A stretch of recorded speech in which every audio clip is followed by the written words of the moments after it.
Halo semua, apa kabar? Saya Argo, saya dari Indonesia. Saya di sini bicara dalam bahasa Indonesia yang dipakai kurang lebih 90% dari seluruh penduduk Indonesia yang kurang lebih berjumlah 240 juta orang. Atau kurang lebih mentornya ya sekitar 200 juta orang dan juga dipakai oleh 5 juta orang asing orang Indonesia yang ada di luar negeri. Bahasa ini berarti jika semakin muda tahun 1928 yang ketika itu dipakai sebagai bahasa nasional bahasa kesatuan karena Indonesia terdiri dari berbagai macam kultur dan etnis. Menggantikan bahasa Melayu yang ketika itu banyak dipakai sebagai bahasa administrasi atau perdagangan oleh pemerintah Belanda. Dan hal ini kemudian diperkuat ketika Indonesia merdeka tahun 17 Agustus 1945. Dibentuklah Undang-Undang Dasar yang ketika itu menyepakati bahwa Indonesia memiliki identitas diantaranya adalah bendera merah putih, bahasa Indonesia, lagu bangsa Indonesia Raya dan juga lambang negara Pancasila serta sebagai negara berupa Bhinneka Tunggal Ika. Dengan mengetahui tentang Indonesia sendiri, Indonesia adalah negara kepulauan terdiri dari 17 pulau, tentang dari Aceh hingga Papua Barat. Mungkin masyarakat di seluruh dunia lebih mengenal Bali daripada Indonesia sendiri karena Bali merupakan salah satu tempat pariwisata. Bali adalah salah satu dari 34 provinsi yang ada di Indonesia. Ya karena kami terdiri dari berbagai macam etnik, kita selalu berpegang pada sebuah negara kami yaitu Bhinneka Tunggal Ika, yang berbeda-beda tapi satu. Perkembangan tata bahasa dan linguistik terutama di bahasa Indonesia itu sejak masa kolonial sangat berkembang sekali, terutama karena 5 tahun sekali para ahli-ahli bahasa di Indonesia yang menyelenggarakan Kongres Bahasa Indonesia yang di situ menghasilkan beberapa kesepakatan penting seperti pada tahun 1972 dan disepakati bahwa ejaan terutama ejaan yang dipakai baik dari ejaan yang digunakan. Kemudian tahun 1948 dibentuklah Kamus Besar Bahasa Indonesia. Selain bahasa Indonesia sendiri sebetulnya seluruh warga negara Indonesia hampir bisa dibilang mayoritas juga berbicara dalam bahasa etniknya masing-masing yang berjumlah lebih dari 700 bahasa. Seperti yang telah saya sebutkan tadi, bahasa Melayu yang dulu sempat dipakai di pemerintah kolonial Belanda saat ini juga tetap masih dipakai, terutama di bagian pesisir barat Sumatera, kemudian di pesisir timur bagian Sumatera, kemudian di pesisir barat Kalimantan, tapi juga ada sama seperti Singapura, Malaysia dan juga Australia. Karena saya sendiri adalah orang tua saya dari suku Jawa, maka saya juga bisa bicara dalam bahasa Jawa, di mana bahasa Jawa sendiri dipakai kurang lebih 40% oleh penduduk Indonesia, kurang lebih 80 juta orang. Kemudian bahasa Sunda juga, karena saya tinggal di Bandung, bahasa Sunda adalah bahasa etnik yang dipakai di sini, sebuah suku Sunda, kurang lebih dipakai oleh hampir 38 juta orang.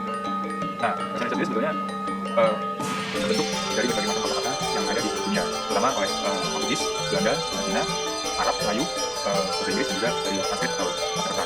Kemudian juga banyak sekali kosakata dari bahasa daerah yang pada dipakai dalam bahasa Indonesia. Mungkin kata-kata dalam bahasa Portugis yang saya tahu diantaranya adalah gereja, bangku, dansa, garpu, lemari, roda dan juga sepatu. Kemudian di dalam bahasa Belanda banyak sekali kata-kata bahasa Belanda yang dipakai juga yang sampai hari ini pun masih kita sering dengar dari antaranya abonemen, persneling, perboden, kajik, indekos, pasangan, kulkas dan lain-lain. Sebetulnya ya seperti berbagai macam bahasa dunia kita tidak punya kata bahasa resmi dan juga sehari-hari kita berbicara dalam bahasa yang resmi. Bahkan kita jarang pakai bahasa slang atau bahasa pergaulan.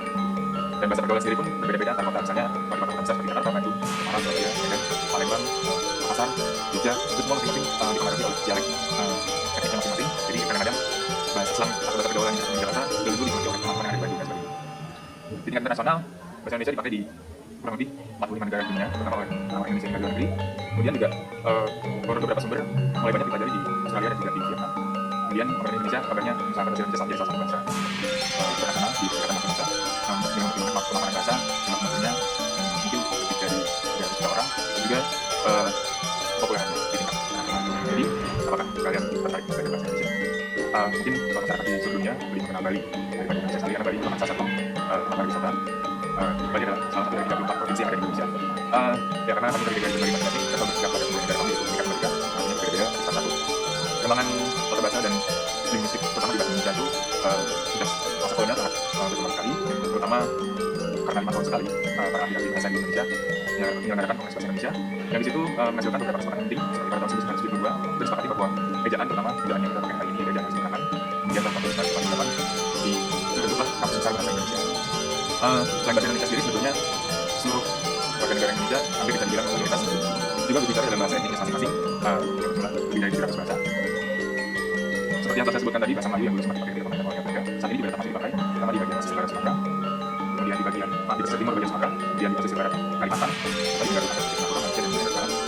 Karena saya sendiri adalah orang tua saya dari suku Jawa, maka saya juga bisa bicara dalam bahasa Jawa, di mana bahasa Jawa sendiri dipakai kurang lebih 40% oleh penduduk Indonesia, kurang lebih 80 juta orang. Kemudian bahasa Sunda juga, karena saya tinggal di Bandung, bahasa Sunda adalah bahasa etnik yang dipakai di sini sebagai suku Sunda, kurang lebih dipakai oleh hampir 38 juta orang. Nah, bahasa Indonesia sendiri sebetulnya terbentuk dari berbagai macam kosakata yang ada di seluruh dunia, terutama oleh Portugis, Belanda, Cina, Arab, Melayu, bahasa Inggris dan juga dari Sanskrit atau Sanskerta. Kemudian juga banyak sekali kosakata dari bahasa daerah yang banyak dipakai dalam bahasa Indonesia. Mungkin kata-kata dalam bahasa Portugis yang saya tahu diantaranya adalah gereja, bangku, dansa, garpu, lemari, roda dan juga sepatu. Kemudian dia bahasa Belanda